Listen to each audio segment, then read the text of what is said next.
Bon, déjà, un grand merci, Greg, d'avoir accepté cette interview parce que j'apprécie beaucoup ton travail et j'aime beaucoup ta façon de voir les choses. Donc, je suis super content de pouvoir t'interviewer aujourd'hui. Merci à toi, Olivier. C'est un plaisir partagé. Bon, c'est cool. Donc, dans un premier temps, si tu veux bien, on va parler un peu de toi, on va échanger un peu ensemble. Et ensuite, je crois que dans la deuxième partie, tu nous as préparé une petite surprise. Tu vas nous montrer quelque chose. Est-ce que tu peux en parler? Oui, ben, je pense que ma grande particularité, c'est de maîtriser le vin naturel. Ouais, Et la grande question qui revient tout le temps, c'est quelle dose de levain naturel je dois mettre dans mon pétrin quand je ok. veux faire une pâte à pizza au levain naturel. Et on va répondre à cette question selon Voilà. mon procédé personnel. Donc, tu vas nous livrer un de tes secrets, un de tes grands secrets.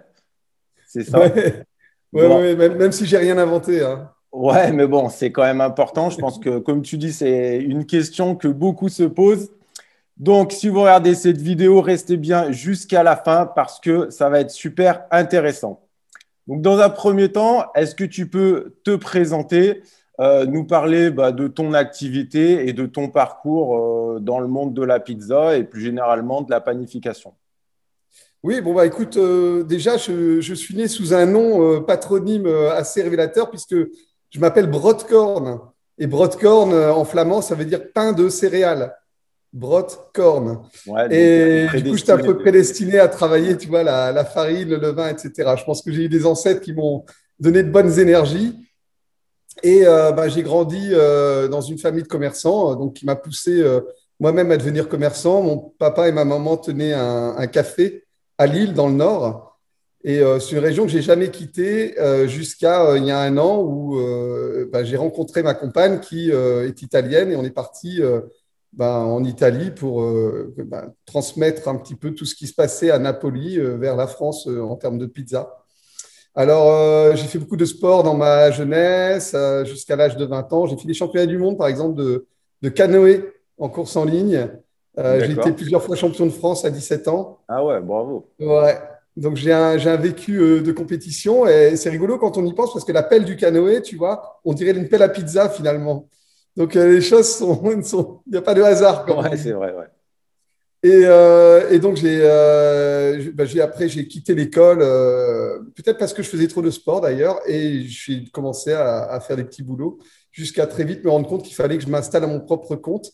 Et là, j'ai commencé à produire des pizzas moi-même, pour moi-même et pour mes clients. Évidemment, j'avais 24 ans, c'était en 1996. D'accord. Et ensuite, j'ai pas cessé d'apprendre tout le long de ma carrière avec les grands noms de la pizza qu'on connaît aujourd'hui. J'ai fait une vingtaine de formations avec des Italiens et des grands noms français. Et puis voilà, jusqu'à créer mon propre label autour de la pizza éthique Ouais, et, on euh, va en et parler moi-même après, ouais. participer à des compétitions. Je suis double champion du monde de pizza aujourd'hui en 2019. Ah ouais, Et puis voilà, un petit peu pour faire un raccourci rapide. d'accord. J'ai créé plusieurs pizzerias. J'ai fermé mon dernier établissement qui se trouvait dans le nord de la France, où je servais 80 personnes en place assise. Et à cause de cette crise sanitaire, Ouais. voilà, je fais partie des dommages collatéraux, comme on dit. Mais j'ai su rebondir grâce à mon activité de formateur que je fais depuis plus de 20 ans.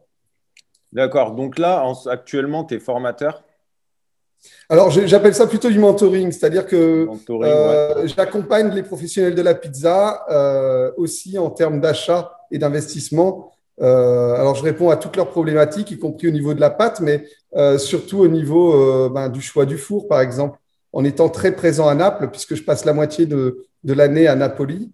J'ai construit un réseau là-bas, un réseau éthique aussi napolitain que je peux amener en France à ceux qui le souhaitent.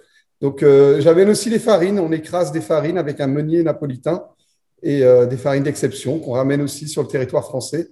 Et voilà, c'est du mentoring, j'appelle ça. Tu vois, on entoure le professionnel de plein de choses. D'accord. Ouais, c'est un peu du consulting, un peu élargi. C'est ça un peu Ouais, c'est le ça. Même si concept. aujourd'hui, tu Ouais. vois, on est dans un centre de formation à Carcassonne. C'est l'école de Rabazaoui. Et comme nous, on a des partenariats un petit peu partout en Europe. Et bah, là, on a formé une douzaine de professionnels, par exemple, autour du levain naturel. Ouais, ok. Donc là, tu fais des formations aussi en présentiel, en Ouais, plus de l'accompagnement. c'est ça, c'est mon job. Ok, bon, bah, c'est top. Et aussi, tu as une chaîne YouTube, c'est ça? Que Oui, tu... oui, oui, oui. Ouais, ok. Tu peux peut-être Greg donner Broadcorn, compagnon Greg pizza. Broadcom. Ok, de toute façon, je mettrai le nom en dessous. Ok, merci N'hésitez Olivier, pas à aller jeter un œil. c'est gentil. Euh, une autre question que j'avais envie de te poser, qui m'intéresse, c'est ta vision de la pizza, toi. C'est quoi pour toi la pizza idéale? Comment tu conçois la pizza? Alors déjà, pour Le moi, produit fini, un peu, j'entends, hein. oui, j'ai un atome crochu avec toi, Olivier, et je trouve vraiment magnifique ce que tu arrives à sortir en termes de produits. Et je pense qu'on se ressemble un petit peu au niveau des produits. Pour moi, la Merci, pizza, hein. je ne la conçois pas sans Naples, sans toute l'expertise et toute la tradition napolitaine qui tourne autour du produit. J'imagine pas une pizza à la française, par exemple, même si dans l'esprit napolitain, on doit travailler avec le terroir qui nous entoure.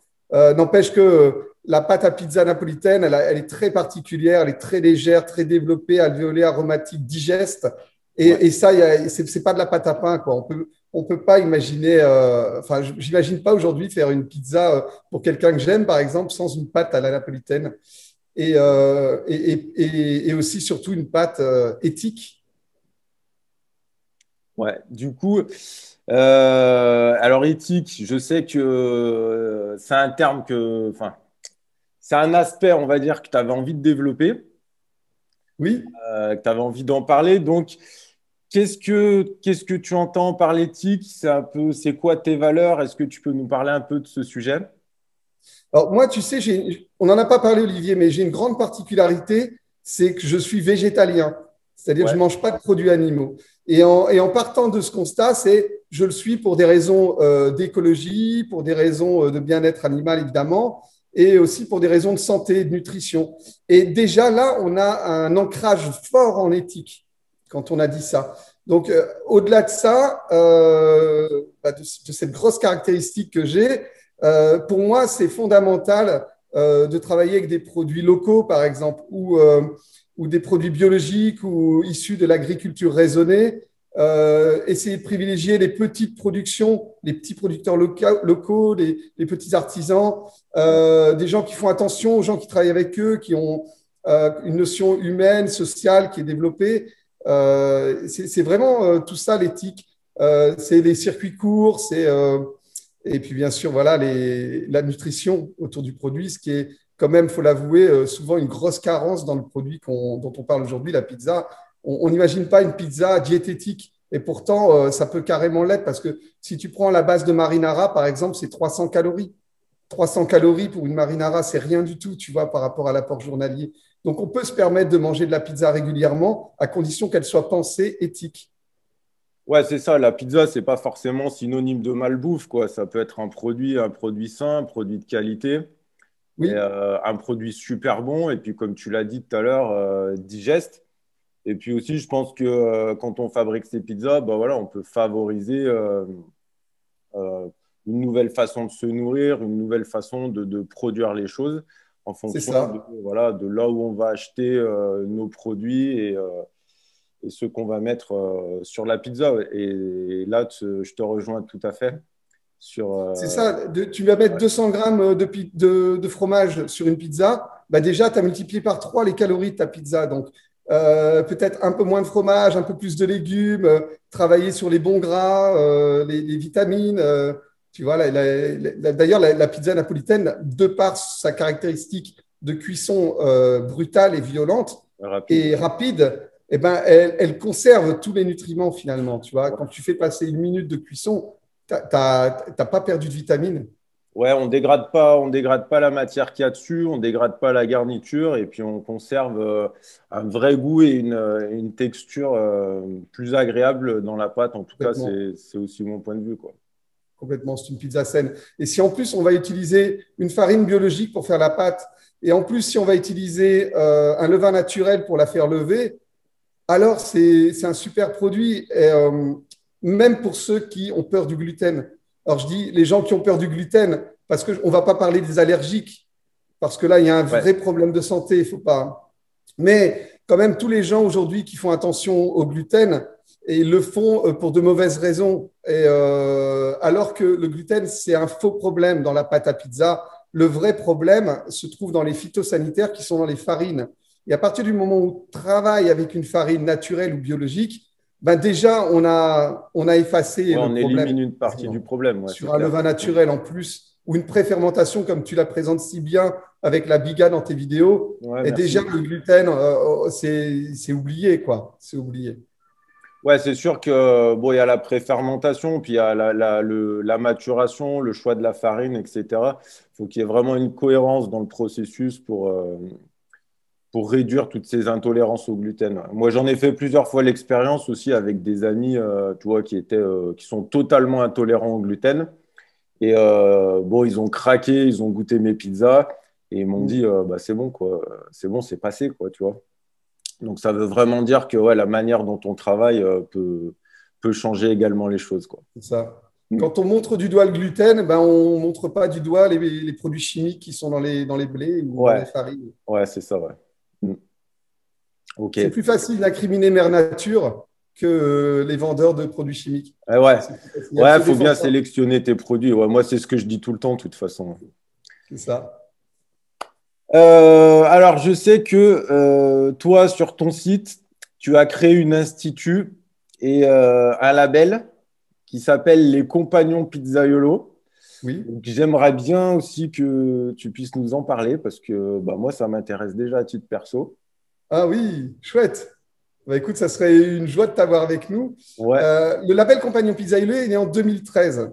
Quand j'ai quitté mon poste de formateur auprès de l'Association des pizzerias françaises, l'APF, bah, pour créer mon propre groupe, parce que j'étais bercé d'éthique et je ne m'y retrouvais pas dans d'autres associations. Donc j'ai décidé de faire ça.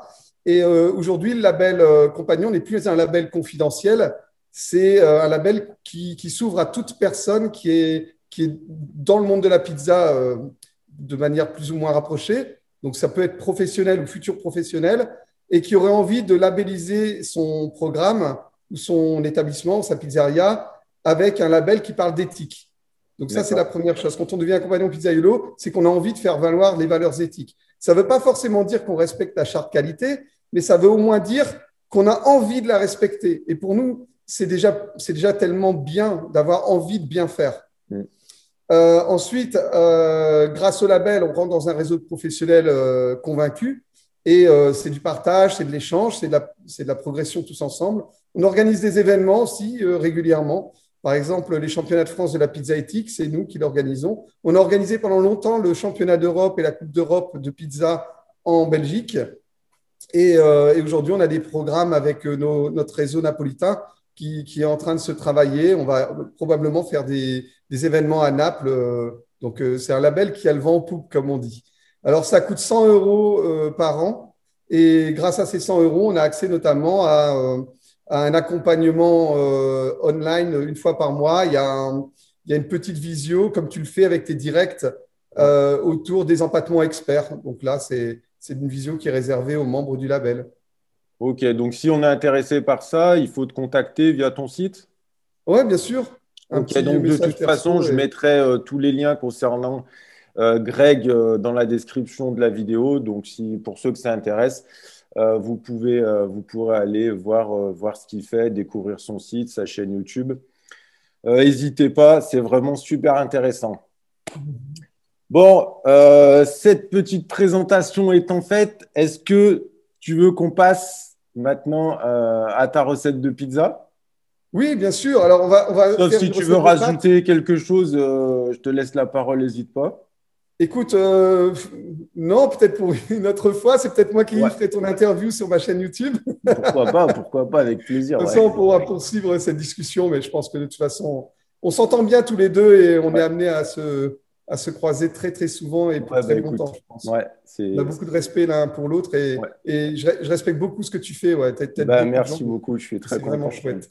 Ouais, merci. Et donc, moi, ce que j'avais préparé pour toi, c'est un pétrin sur un levain naturel. Ouais, Et la réponse à cette question, combien de levain naturel je dois mettre dans ma pâte? Voilà. Et moi, quand on me pose cette question, j'ai toujours du mal à donner une réponse facile, parce qu'en réalité, ça repose sur 3 points fondamentaux. La température ambiante, est-ce qu'il fait chaud, est-ce qu'il fait froid quand je vais prendre ma décision? Le niveau d'urgence de ma pâte, est-ce que j'en ai besoin pour ce soir, pour demain midi? Est-ce que j'en ai besoin pendant 3 jours? Le dosage va être différent. Et aussi, quelque chose qui est difficile à appréhender, c'est l'état du levain. Et il faut d'abord répondre à ces 3 questions fondamentales pour pouvoir dire, je vais mettre telle quantité de levain. Alors moi, quand je travaille sur une pâte à pizza, je pars toujours de la farine. Je sais qu'il y a des écoles qui partent des unités d'eau, etc. Pour moi, la matière première qu'on travaille, c'est la farine, donc c'est sur elle que tout doit être calculé.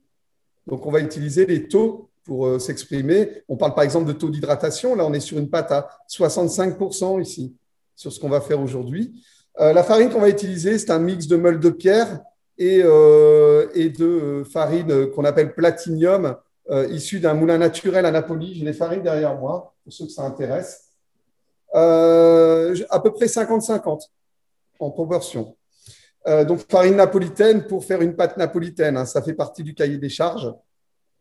Ensuite, en taux d'hydratation, on est à 65%. Le levain naturel, je vais vous expliquer à combien je l'ai dosé. Je l'ai dosé à 40%. Et je vais vous expliquer comment j'ai fait.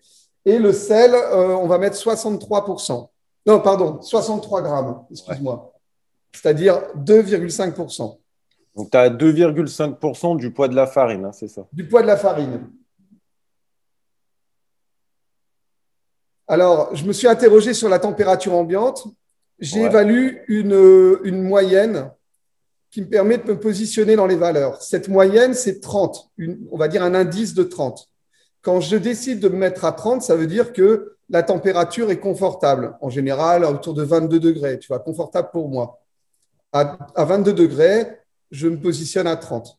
Aujourd'hui, il fait un petit peu plus frais, donc je me suis positionné à 40, tu vois, dans mon indice.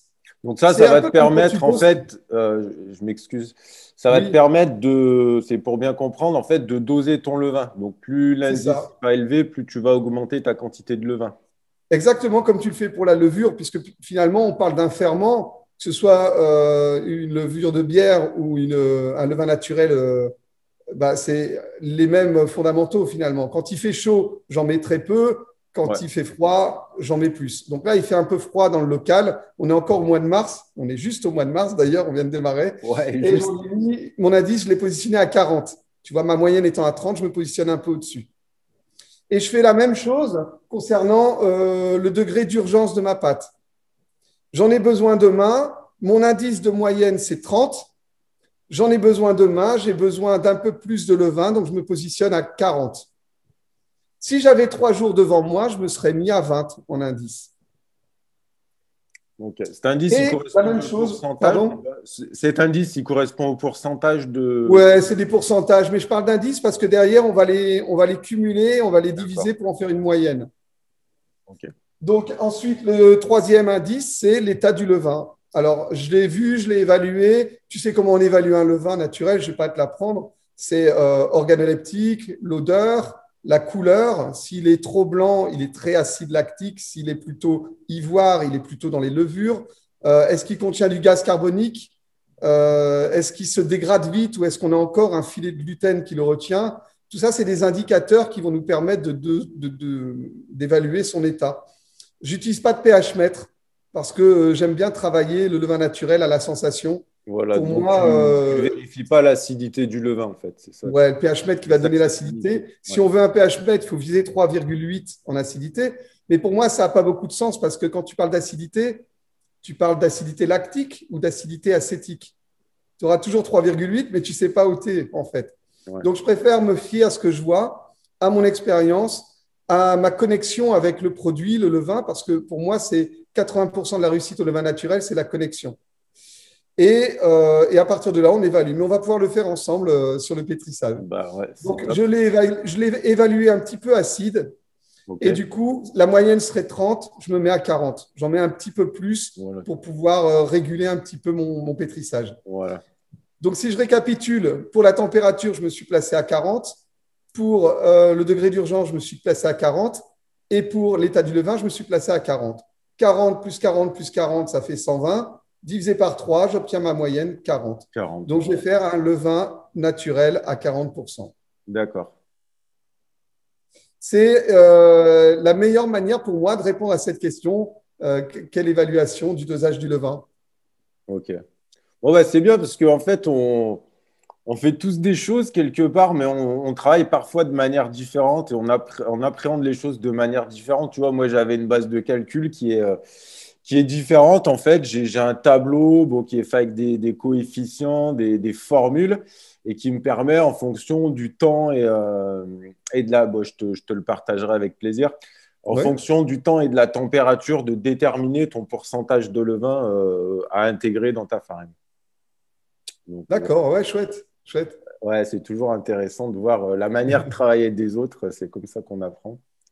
Donc, Voilà, c'est ça. Donc, pour les quantités, 1875 grammes de farine, ouais, 1325 grammes d'eau, 1000 grammes de levain et 63 grammes de sel. J'ai déjà mis la farine et le sel dans mon pétrin que j'ai mélangé. Alors, avec l'ordinateur, je peux te montrer le pétrin. Hein. donc, Tu vois, un bon moyen pour moi d'évaluer le levain, qui est ici, hein, c'est de lui donner le bain avec l'eau de coulage. Donc, je verse mon eau sur mon levain.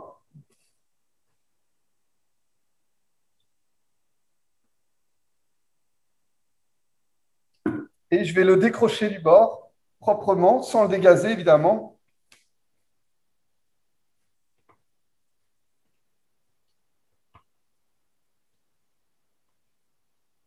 alors, petite précision, là, on est sur un levain dur.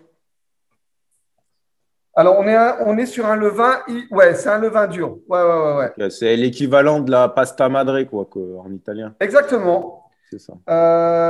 C'est l'équivalent de la pasta madre. Et tu as raison de le signaler parce que quand on parle de levain naturel, on parle finalement d'un dernier rafraîchi avant le pétrin.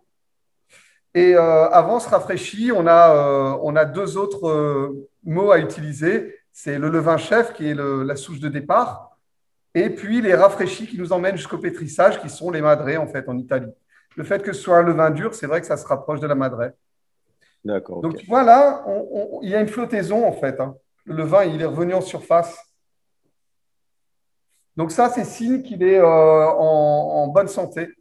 Ça veut dire qu'on a suffisamment de gluten pour retenir les gaz carboniques qui ont été générés par la fermentation, mais en même temps, on a suffisamment de gaz à l'intérieur pour être retenu et l'amener en surface comme un ballon. Donc, ce que je vais faire maintenant, c'est que je vais le découper en morceaux.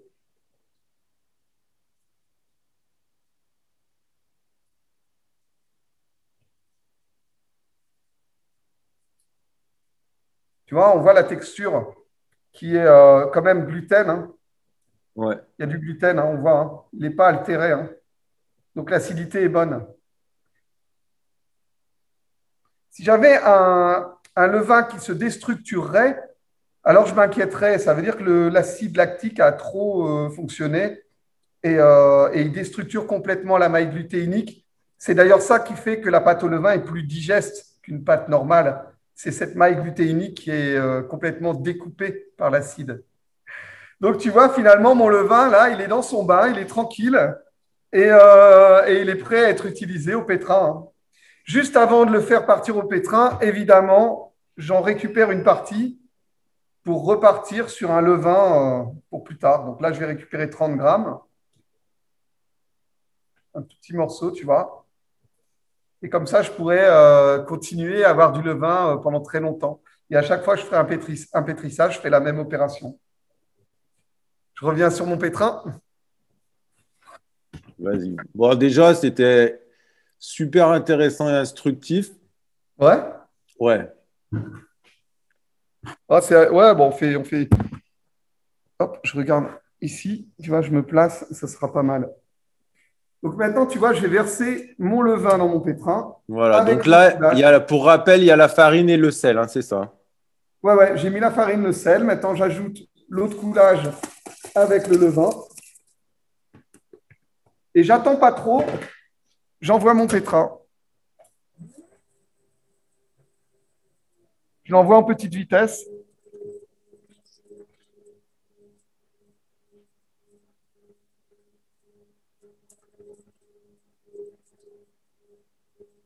Et là, on en a pour 5 minutes, Olive. Ouais, donc là, tu vas pétrir pendant à peu près 5 minutes en petite vitesse, c'est ça? Oh, en fait, moi, je n'utilise pas tant les temps de pétrissage, je parle plus de Ouais, lecture du pétrin. Je d'accord. vais l'observer et quand il est amalgamé, je passe en seconde vitesse. Ok, ouais. Et est-ce que une pâte au pétrin, ça doit être beaucoup pétri ou ça doit être pétri comme une pâte à la levure Il n'y a ou c'est- pas, il y a pas vraiment de différence dans les Ouais, pétrins en pré-fermentation. Il n'y a ok, pas vraiment de différence. Il va falloir éviter avec le levain l'anaérobie d'accord. parce que ça travaille énormément sur les matières. Ok, La digestibilité de la pâte, elle se fait par la transformation des sucres complexes, mais aussi ouais, par l'altération du gluten. Et le levain naturel, c'est sa grande spécialité. Et ça se fait en anaérobie, tout ça. Donc, si on le met trop dans un contexte favorable à détruire le gluten, ben, on va se retrouver avec une pâte qui déchire dans tous les sens. Donc, faut se méfier de l'anaérobie, mais sinon, ça va. donc, ce que tu appelles anaérobie, c'est quoi? C'est le fait d'être coupé de l'air, L'anaérobie, c'est l'absence d'oxygène. l'absence d'oxygène. Ouais. En fait, je vais peut-être revenir vers toi. Ta fermentation, elle travaille sur deux jambes. Pour pouvoir marcher et avancer, il lui faut de l'absence d'oxygène, anaérobie, et de Ouais, la présence d'oxygène, aérobie. Anaérobie, aérobie, anaérobie, aérobie. Et c'est comme ça qu'on fait avancer une fermentation. Parce qu'en présence d'oxygène, les cellules de la levure ou tes bactéries vont se multiplier se multiplie, ouais. et elles vont ralentir le travail. Quasiment plus de travail sur les sucres. Donc, quasiment plus de production d'acide. Ouais, plus de travail de Présence d'oxygène. fermentation, tu veux dire. Ouais. On stoppe la fermentation. En absence d'oxygène, c'est l'inverse. Les cellules vont quasiment arrêter de se reproduire. Par contre, Ouais. il va y avoir un travail de folie fait sur les sucres et sur le gluten. Et le levain naturel, c'est là où il est très fort. Donc, il faut éviter de le mettre dans ce contexte-là parce que sinon, lui, il va tout massacrer. D'accord. Et comment tu fais pour gérer ça? Du coup, ça veut dire que tu le laisses à l'air Ah, ou bah, tu tu le mets évites les dans. pointages trop longs, par exemple. D'accord, donc éviter les pointages trop longs. Par exemple, C'est ouais. la solution, ouais. Ouais. Ouais, parce que Éviter de du serrer coup, trop les pâtons. ouais, éviter De serrer trop les de pâtons. serrer trop les pâtons. Ouais, parce qu'évidemment, ça a moins de force C'est ça. que la levure pour gonfler, quoi. Mm. Si tu dégazes les pâtons trop fort, tu le mets en anaérobie. Ouais, c'est vrai qu'avec le levain, il faut éviter de dégazer. Bon, d'une manière générale, moi, je dégaze jamais mes pâtons ni ma pâte. Mm. Mais ouais, effectivement, avec le levain, faut être encore plus prudent là-dessus, quoi. Bah oui. J'ai un pétrin qui est un peu petit. Je vais retourner la pâte. Ouais.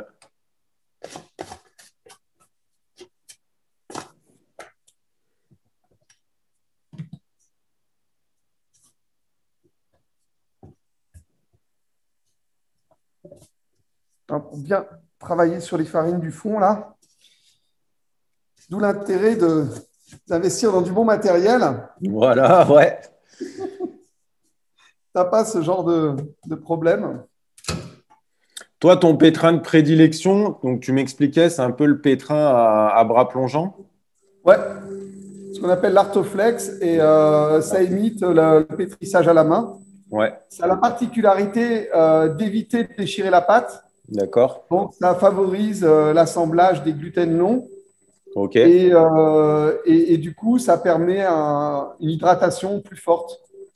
Donc ça, c'est vraiment pratique quand on veut travailler la pâte, soit la pizza à la pala, soit la pizza à la romana, les ouais. focaccia, les telia Les et Télia, ouais. les pâtes napolitaines à forte hydratation.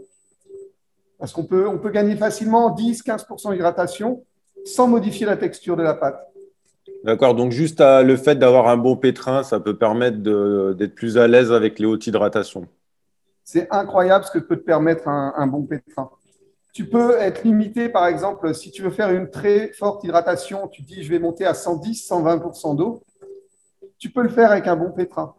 Avec la même farine, le même protocole, c'est impossible de passer les 80%. Ouais. Juste parce que tu as la bonne machine. Ouais, donc c'est vraiment important. Enfin, moi, je conseille aussi des gens, des créateurs d'entreprises, etc. Et c'est vrai que souvent, on néglige le matériel. Et moi, je leur dis, voilà, pétrin, four, c'est… C'est Enfin, énorme. s'il y a deux éléments, en tout cas, sur lesquels pas faire l'impasse, c'est vraiment le pétrin et le four, quoi. Complètement. Complètement. Surtout le four. Ouais. On voit dans les. Aujourd'hui, comment dire, le produit, vraiment la pizza en France, il est vraiment en train de partir vers la pizza napolitaine. On voit bien que les consommateurs plébiscitent ce produit. Et en même temps, on voit bien les professionnels qui essayent d'avoir des canotos, d'avoir des bordures bien levées, bien Ouais, alvéolées. On voit bien tous ces essais qui sont faits. On sait qu'un four qui t'emmène au-delà de 420 degrés va permettre 30% d'alvéolage supplémentaire. Juste la cuisson, 30% d'alvéolage supplémentaire. Et pourtant, tous ces professionnels, eh bien, ils restent avec des fours qui ne passent pas les 360 degrés, 350 degrés. Donc, ils se bagarrent comme des dingues pour avoir de l'alvéolage, mais à un moment donné, il faut changer de matériel, quoi. ouais, c'est vrai qu'ils n'ont pas forcément compris. Enfin, je pense qu'ils restent ancrés dans une manière de fabriquer la pizza. Et, On est dans une évolution. Le métier ouais. évolue en ce moment beaucoup. Ouais. Ouais, ouais. Donc, tu vois, pour travailler ma pâte, je vais me servir de l'eau. Je mouille un peu le granit. Je mouille un peu les doigts. Je viens dégager la pâte du pétrin.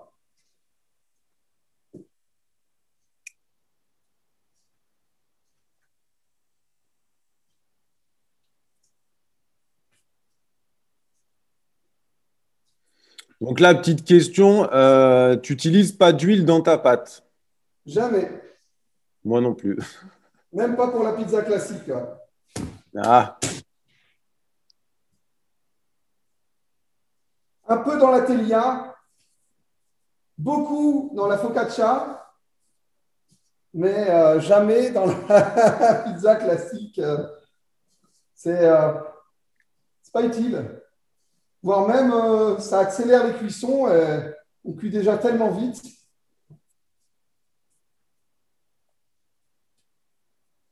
OK.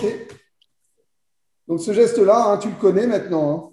Enfin, tu ouais. le connais, tu l'as assez partagé en vidéo. Les rabats.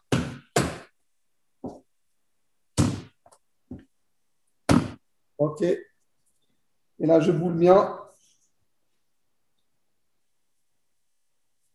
Et là, pour le coup, je mets de l'anaérobie. Hein.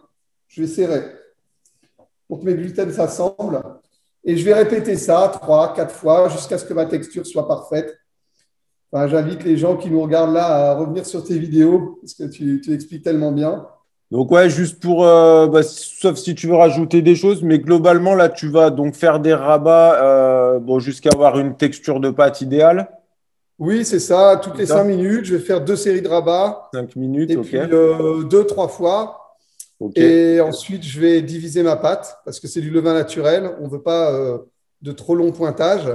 Donc Et globalement, le cette pâte, je vais. pointage, tu vas le faire durer combien de temps? Une demi-heure? Ouais, avec les rabats, je dirais 3 quarts d'heure, 1 heure, Trois. maxi. Ouais, tu pars sur 1 heure quand même, d'accord. Donc Ouais, après, ouais, tu ouais. divises, tu fais tes… Après, je vais diviser en pâton de 280 grammes. Ouais, Et puis, je vais voir si ma pâte évolue doucement.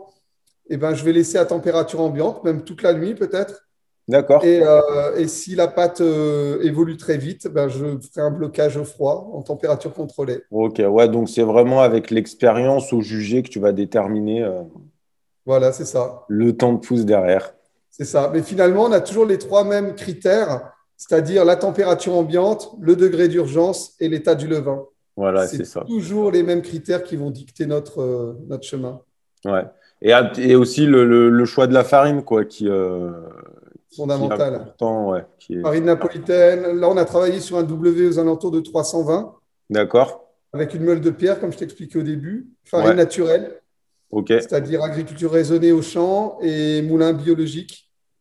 D'accord. Et voilà, c'est vraiment un super produit au final, hein. Ouais, bah ouais, hein, c'est clair, hein, tu réalises vraiment des chouettes pizzas, Je t'enverrai des photos. Tu donc c'est pourras top. mettre la photo Ouais, de la cuisson demain pour ton auditoire. Et puis ouais, voilà. ouais, on se fera une petite miniature, un truc comme ça. Alors attends, Ouais. bouge pas, je vais même faire une petite photo tout de suite là. Fais-moi un beau petit sourire. Parfait. Bon, Ben, bah j'en fais écoute, une aussi, comme ça je vais communiquer pour toi. ouais, Tu c'est verras quand elle sympa. sortira. Alors,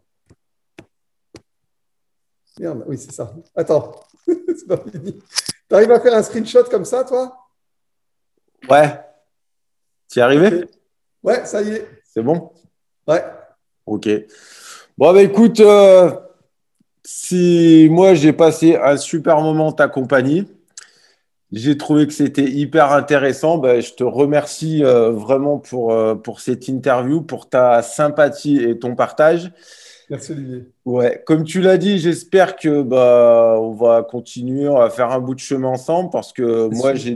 j'ai des projets par la suite. J'en parlerai un petit peu plus tard, c'est un peu tôt pour l'instant. Et j'espère vraiment qu'on pourra collaborer ensemble d'une manière ou d'une autre parce que C'est bah, je pense sûr. que tu peux vraiment apporter des choses à la pizza et à moi aussi en particulier. Ah, bah écoute, t'en amènes tellement à tout le monde déjà. Ouais. J'entends beaucoup de mes élèves qui suivent tes vidéos et qui achètent tes formations. Donc, vraiment, il y avait un maillon manquant dans cette chaîne de transmission de la pizza en France et bah, tu l'as bien occupé. Et c'est très, très bien. Bravo. Ouais, merci beaucoup. Bah, Bravo. Et écoute, merci à ouais, toi. je suis très content pour ça. Ça fait plaisir d'avoir ce type de retour, c'est agréable. Ça encourage en tout cas à continuer et à continuer dans cette direction. Eh Voilà. ben, écoute, nous, on va aller à Naples en passer quelques mois Ouais, à la fin du mois de mars, là. Et puis, d'accord. sur notre retour, eh ben, on passera te faire un petit coucou. Ouais, bah, avec grand plaisir, avec grand plaisir. Et puis peut-être qu'on se mangera une petite pizza à Naples à l'occasion. Ouais, bah écoute, ouais, pourquoi pas bouger, pourquoi pas aller faire un petit tour là-bas aussi. Tu seras le bienvenu. Ouais. Bon, bah ça marche. Eh ben écoute, un grand merci encore, Greg, et puis je te dis Merci. à très bientôt. Salut. Ciao. Bye, ciao. Salut.